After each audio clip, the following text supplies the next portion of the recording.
तो गाइस आज हम बात करने वाले हैं कुछ ज़बरदस्त पेनी स्टॉक के बारे में जो कि अभी तो साइडवेज ट्रेंड में चल रहा है, यानी कि इस तरीके से अप डाउन मूवमेंट दिख रहे हैं, लेकिन आपको बहुत ही शार्प लाइन देखने को इसमें मिल सकती है, यानी कि इसमें मल्टी बैगर ग्रोथ आपको मिल सकती है। अब इस मल्टी बैगर ग्रोथ के लिए आपको स्टॉक को होल्ड करना पड़ेगा और लॉन्ग टर्म के लिए होल्ड करेंगे तो आपको मल्टी बैगर प्रॉफिट जनरेट हो ही जाएगा। सो गाइस हम बात करने हैं एचपीएल पावर सिस्टम के बारे में जो कि बहुत ही अच्छी तरीके से जनरेटिंग कर रही है रिन्यूएबल एनर्जी सोर्सेज पे, साथ ही साथ कंपनी इंटेलिजेंट और साथ ही साथ इसका जो बिजनेस वर्टिकल है वो बहुत ही ज्यादा डाइवर्सिफाइड है और इनके पास खुद के इनबिल्ट आर&डी वेयर हाउसेस आर&डी टेक्नोलॉजी है जो कि काफी अच्छे तरीके से वर्क कर रही है। कंपनी मेन 3 सेक्टर यानी कि डिफेंस, इंडस्ट्री और मोबिलिटी सेक्टर में कंपनी काम करती है, जिसमें कि सेगमेंट में आप बात करें तो बैटरीज, इलेक्ट्रॉनिक्स, मोटर्स, साथ ही साथ build to print manufacturing company करती है। और डिफेंस को कंपनी एयरक्राफ्ट, मिसाइल्स, टॉर्पेडोस, साथ ही साथ बैटल टैंक्स, सबमरीन्स प्रोवाइड कराती है। इलेक्ट्रॉनिक्स के आइटम में डिफेंस को ये आर्मी, कम्युनिकेशन, साथ ही साथ आर्टिलरी और साथ ही साथ फ्यूजेस जैसे बहुत अच्छे तरीके से इक्विपमेंट प्रोवाइड कराती है।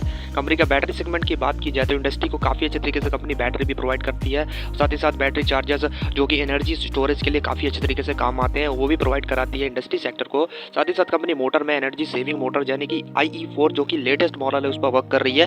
अगर कंपनी की बात की जाए तो कंपनी लिथियम आयन की बैटरीज की कंपनी मैन्युफैक्चरिंग करती है जो कि मोबिलिटी सेक्टर को बहुत ही अच्छे तरीके से ग्रोथ दे सकता है। कंपनी ट्रेन प्रोजेक्शन में, साथ ही साथ ईवी चार्जिंग सिस्टम है और साथ ही साथ स्विच्ड फ्लुएंस मोटर्स में कंपनी काम कर रही है जो कि बहुत ही अच्छे तरीके से आगे वर्क करने वाले हैं। इसकी फैसिलिटीज की बात की जाए तो इसके पास 3 वर्किंग फैसिलिटीज है। सबसे पहली विजयनगरम में जो कि आंध्र प्रदेश में, साथ ही साथ दूसरी शामीरपेट में जो कि तेलंगाना और नंदीगांव जो कि नियर हैदराबाद तेलंगाना में ही सिचुएटेड है, यानी कि 2 इसकी जो मैन्युफैक्चरिंग फैसिलिटीज वो तेलंगाना में सिचुएटेड है जबकि एक फैसिलिटी इसकी आंध्र प्रदेश में सिचुएटेड है।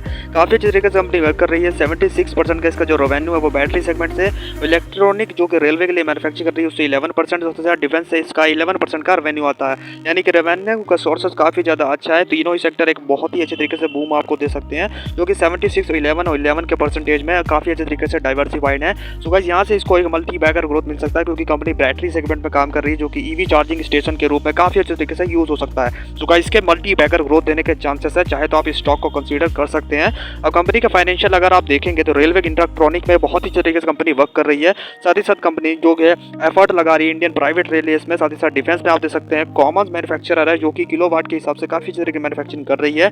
फाइनेंशियल 21 के हिसाब से कंपनी ने डेवलपमेंट के हिसाब से इलेक्ट्रिक ड्राइव का काफी अच्छे तरीके से यूज किया है। कंपनी व्हीकल और पैसेंजर में भी बहुत ही अच्छे तरीके से बिजनेस को एक्सपेंशन कर रही है। तो गाइस इसके रेवेन्यू मॉडल को आप देखेंगे तो 1600 करोड़ से कंपनी का रेवेन्यू थोड़ा बहुत घटा है, लेकिन 2021 के 912 करोड़ के रेवेन्यू से 1236 करोड़ का रेवेन्यू आया है, यानी कि लगभग 1.5 गुना के आसपास रेवेन्यू में ग्रोथ देखने को मिल रही है। अब इसका नेट प्रॉफिट आप देख सकते हैं 2021 में मात्र 12 करोड़ था, वो आज बढ़ करके 92 करोड़ तक ग्रो हुआ है, यानी कि लगभग इसमें भी लगभग 8 से 9 गुना के आसपास रेवेन्यू में भी ग्रोथ देखी गई है। इसका अर्निंग पर शेयर आप देख सकते हैं 1.11 का था जो कि पिछले साल 0.44 का था, वो बढ़ करके 3.35 के आसपास है। सो गाइस यहाँ से एक मल्टी बैगर ग्रोथ के चांसेस में दिख रहे हैं। हालांकि इसका जो PE रेशियो के हिसाब से जो अर्निंग पर शेयर है वो थोड़ा बहुत लो ट्रेड कर रहा है, लेकिन इसके कोई भी डिफेंस के हिसाब से गुड चांसेस है क्योंकि MC एसेंशियल के हिसाब से जो इसका 75% के आसपास पास दिखा रहा है। अब कंपनी का कैपेक्स आप देख सकते हैं 66 करोड़ से बढ़ करके लगातार घट गया था, उसके बाद ये 26 करोड़ से आज 43 करोड़ के आसपास जो करंट में एक्सपेंशन हुआ है, यानी कि कंपनी में काफी अच्छे तरीके से कैपेक्स अनाउंस किया है। मार्केट कैप दे सकते हैं 2600 करोड़ का, करंट प्राइस 95 रुपीज़ का, ROC रिटर्न ROE रिटर्न दोनों ही दे सकते हैं 13 और 14 का, जो कि 10 के ऊपर तो अच्छा माना जाता है। स्टॉक का PE रेशियो 30 का है जबकि इंडस्ट्री का PE रेशियो 30 का है, यानी कि कंपनी अपने इंडस्ट्री के PE रेशियो से काफी ज्यादा अंडर वैल्यूड है। अब इसका इंट्रिंसिक वैल्यू 29 रुपीज़ की है तो कोई लेगी, जिससे कि इसका जो करंट प्राइस है वो काफी ज्यादा हाई ट्रेड कर रहा है। तो गाइस आप इसमें एक्यूमुलेटिंग कर सकते हैं। बाकी आप अगर इसे थोड़ा बहुत करेक्शन के टाइम में आपको मिले तो आपके इसमें एवरेजिंग करना सबसे ज्यादा बेस्ट सिचुएशन मानी जाएगी। प्लस का परसेंटेज 0 है, साथ ही शेयर होल्डिंग पैटर्न दे सकते हैं 56% जो होल्डिंग थी जून 2019 में वो आप देख सकते हैं पिछले क्वार्टर के हिसाब से मार्च 2022 में